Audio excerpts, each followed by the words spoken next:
Even though FCC Chairman Ajit Pai has made it crystal clear that he is not backing down from his attack on net neutrality, he is aware of the backlash he is receiving, and a lot of that backlash is coming from celebrities who are tweeting out stories about net neutrality and doing, I think, a pretty good job at letting their followers know what's at stake if net neutrality is repealed. Now, Ajit Pai actually took the time to respond to some of the criticisms he received from celebrities. For example, Cher tweeted out, "Net neutrality means Trump can change the internet. It will include less Americans, not more. Now, Comcast, AT&T, Google will show you only what they want you to see. Slower and more expensive at their whim. See less, charged more." Now, Pai actually responded to Cher, saying, Cher, for example, has tweeted that the internet will include less Americans, not more, if my proposal is adopted. But the opposite is true. The digital divide is all too real. Too many rural and low-income Americans are still unable to get high-speed internet access. But heavy-handed Title II regulations just make the problem worse. So of course, as usual, Ajit Pai is lying here. Typically, you could tell that he's lying if his mouth is open. So net neutrality has nothing to do with internet access in rural areas. And in fact, if he cared so much about low-income people, he wouldn't be removing subsidies that make it easier for them to gain access to the internet. But another implication and argument that he's been making is that, well, the problem with net neutrality and these heavy-handed regulations is that they stifle investment, and these internet service providers aren't able to invest because of net neutrality. When that's not true, investment is actually up. It's increasing, and it has increased by 5% overall since these new rules were codified in 2015. Now, investment isn't increasing because these new rules were adopted, but these new rules certainly are not stifling investment, which is what he wants you to think. And of course, the death of net neutrality does mean that less Americans will have access to the internet.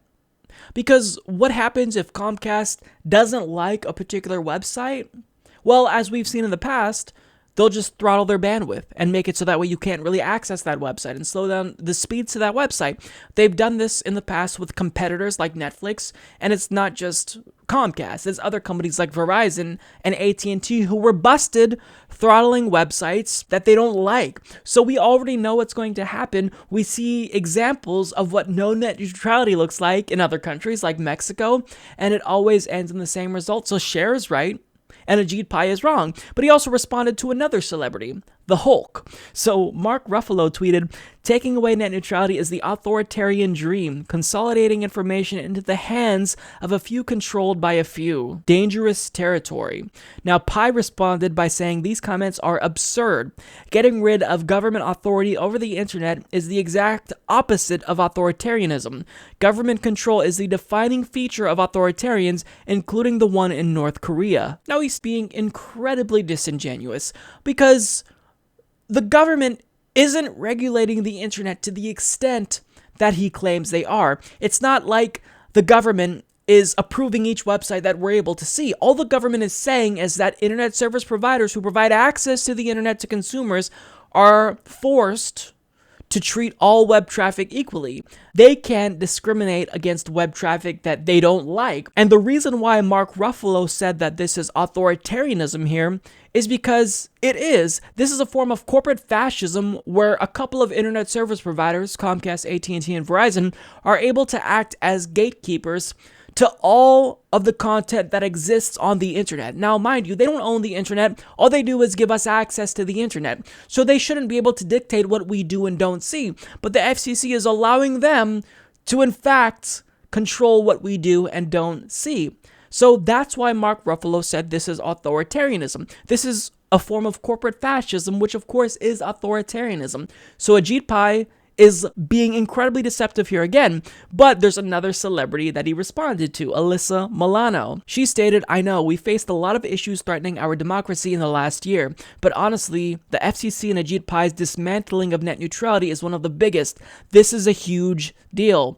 Now, Pai responded saying, "I'd like to see the evidence that America's democratic institutions were threatened by a Title I framework as opposed to a Title II framework during the Clinton administration, the Bush administration, and the first 6 years of the Obama administration." Well, I'd like to see evidence, Ajit, that net neutrality is stifling investment, because you continue to repeat this claim that we have to repeal net neutrality and these heavy-handed, burdensome regulations because they stifle broadband investment, and this is keeping poor people and people that live in rural areas from accessing the internet, but you haven't given us a shred of evidence to indicate that this is in fact happening. In fact, all of the evidence shows the contrary.